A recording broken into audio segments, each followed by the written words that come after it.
또 내가 보니 흰 구름이 있고 구름 위에 인자와 같은 이가 앉으셨는데 그 머리에는 금면류관이 있고 그 손에는 예리한 낫을 가졌더라. 또 다른 천사가 성전으로부터 나와 구름 위에 앉은 이를 향하여 큰 음성으로 외쳐 이르되 당신의 낫을 휘둘러 거두소서. 땅의 곡식이 다 익어 거둘 때가 이르렀음이니이다. 구름 위에 앉으신 이가 낫을 땅에 휘두르매 땅의 곡식이 거두어지니라. 또 다른 천사가 하늘에 있는 성전에서 나오는데 역시 예리한 낫을 가졌더라. 또 불을 다스리는 다른 천사가 제단으로부터 나와 예리한 낫 가진 자를 향하여 큰 음성으로 불러 이르되 내 예리한 낫을 휘둘러 땅의 포도송이를 거두라. 그 포도가 익었느니라. 천사가 낫을 땅에 휘둘러 땅의 포도를 거두어 하나님의 진노의 큰 포도주 틀에 던지매 성 밖에서 그 틀이 밟히니 틀에서 피가 나서 말 굴레까지 닿았고 1600 스타디온에 퍼졌더라. 안녕하세요. 행복한 아침 묵상의 여시 성도님들을 환영하고 축복합니다. 오늘 우리가 함께 나눌 말씀은 요한계시록 14장 14절에서 20절 말씀입니다. 우리가 사는 이 세상은 많은 일들이 예기치 않게 일어납니다. 때로는 행복한 순간이 찾아오기도 하고 때로는 위기와 고난이 찾아오기도 합니다. 그러나 우리는 한 가지 중요한 사실을 기억해야 합니다. 하나님의 마지막 때는 예고 없이 우리가 예상하지 못한 때에 올 것이라는 사실입니다. 그날은 반드시 옵니다. 그렇기에 우리는 그날을 준비하며 살아가야 합니다. 오늘 말씀을 통해 우리가 어떻게 하나님의 때를 준비하며 살아가야 할지 알아보길 원하는데요. 본문 14절 말씀을 보면 또 내가 보니 흰 구름이 있고 구름 위에 인자와 같은 이가 앉으셨는데 그 머리에는 금면류관이 있고 그 손에는 예리한 낫을 가졌더라. 아멘. 14만 4천의 찬양과 세 천사의 외침이 끝나고 이제 마지막 추수의 환상이 시작됩니다. 요한은 인자와 같으시니 즉 예수님이 흰 구름 위에 앉으신 것을 보았으며 세상을 심판할 것이라 말하고 있습니다. 예수님은 금면류관을 쓰시고 손에 예리한 낫을 가지고 계셨습니다. 이는 성자 예수님의 위엄과 권위 그리고 구원자이면서 동시에 심판자로서의 능력을 잘 보여주고 있습니다. 하나님은 정하신 때에 맞춰 구원 계획을 이루어 가십니다. 하나님의 때는 예고되지는 않았지만 반드시 오게 될 것입니다. 우리가 그때를 준비하는 것이 참 중요합니다. 예수님은 자신이 재림할 때에는 미리 알려주지 않으셨습니다. 그래서 우리는 그날을 기다리며 준비해야 하는 것이죠. 예수님이 때와 시간을 알지 못한다고 말씀하신 것처럼 우리는 그때를 알 수는 없지만 반드시 오게 될 것이라는 것은 알고 있습니다. 그때가 가까워짐을 알고 우리는 지금 바로 이 순간 하나님의 때를 준비해야 하는 것입니다. 성전에서 나온 천사는 주님께 낫을 휘둘러 땅의 곡식을 거두어 달라고 말합니다. 곡식이 다 익어 거둘 때가 되었기 때문이죠. 예수님이 낫을 휘두르시자 땅의 곡식이 거둬졌습니다. 첫 번째 추수는 하나님을 믿고 순종하는 자들을 위한 추수였습니다. 이들은 구원의 기쁨을 누릴 것입니다. 두 번째 추수는 악한 자들을 위한 추수입니다. 그들의 행위는 심판을 받을 것이며 그들의 포도는 큰 포도주 틀에서 짓밟히게 될 것이라 말씀하십니다. 그러나 천사가 낫을 휘둘러 땅의 포도를 거두어 하나님의 진노의 포도주 틀에 던져 밟으니 엄청난 양의 피가 흘러나왔다고 말합니다. 이는 마지막 심판이 매우 극심하고 참혹함을 보여주고 있습니다.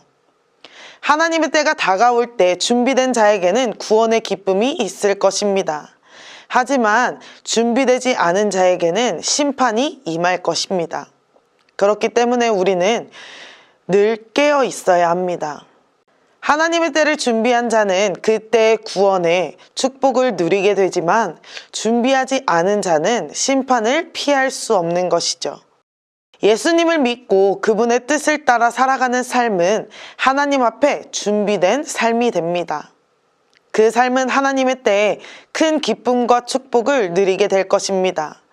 그렇다면 우리는 어떻게 하나님의 때를 준비할 수 있을까요? 첫 번째 방법은 회개하는 것입니다. 우리가 죄를 회개하고 하나님 앞에 바로 서는 것입니다. 한 번의 고백으로 끝나는 것이 아니라 매일매일 하나님 앞에서 자신의 삶을 점검하고 죄를 고백하는 지속적인 회개의 과정이 필요합니다. 우리가 회개하고 예수 그리스도를 구주로 믿을 때 그때의 심판을 피해 구원의 기쁨을 누릴 수 있습니다. 믿음을 통해 구원의 확신을 가지고 살아가야 하는 것입니다. 두 번째 방법은 깨어 기도하는 것입니다. 우리는 하나님의 때를 준비하는 과정에서 날마다 깨어 기도해야 합니다.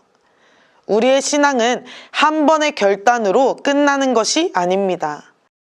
기도는 우리의 영혼을 하나님과 친밀한 관계 안으로 인도하며 우리의 삶의 방향과 태도를 점검하는 중요한 도구입니다.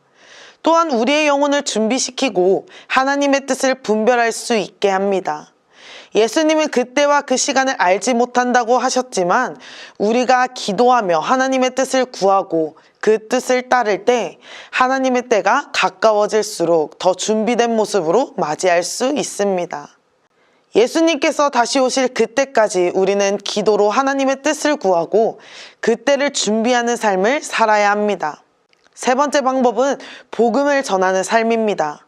하나님의 때가 다가오고 있다는 사실을 알게 되었을 때 우리에게 주어진 또 다른 중요한 역할은 많은 사람들에게 구원의 소식을 전하는 것입니다. 우리가 복음을 전할 때 다른 사람들도 그날을 준비할 기회를 얻게 되는 것입니다.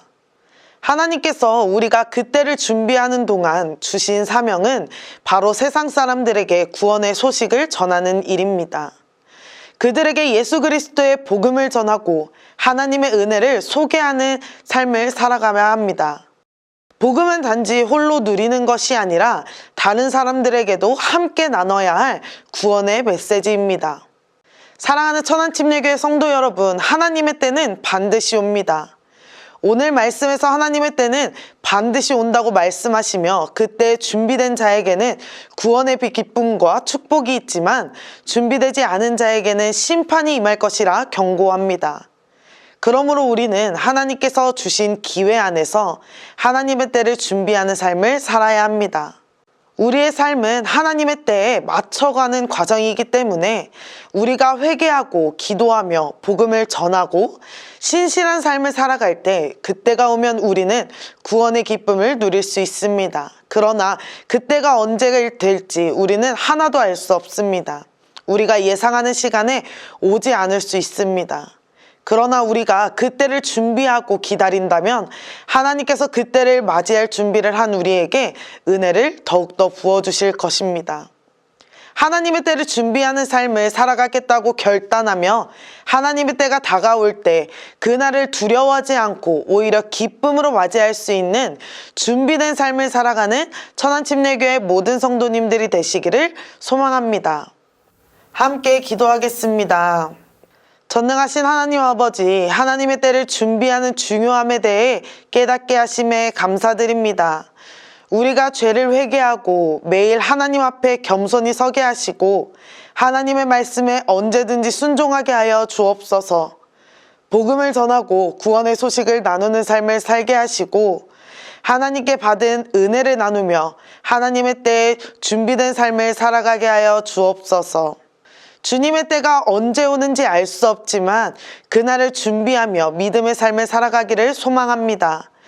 하나님의 때를 기다리며 준비하는 자로서 하나님이 주시는 소망과 평안을 가지게 하시고 우리의 믿음이 흔들리지 않도록 우리를 붙잡아 주옵소서. 감사드리며 예수님의 이름으로 기도드립니다. 아멘.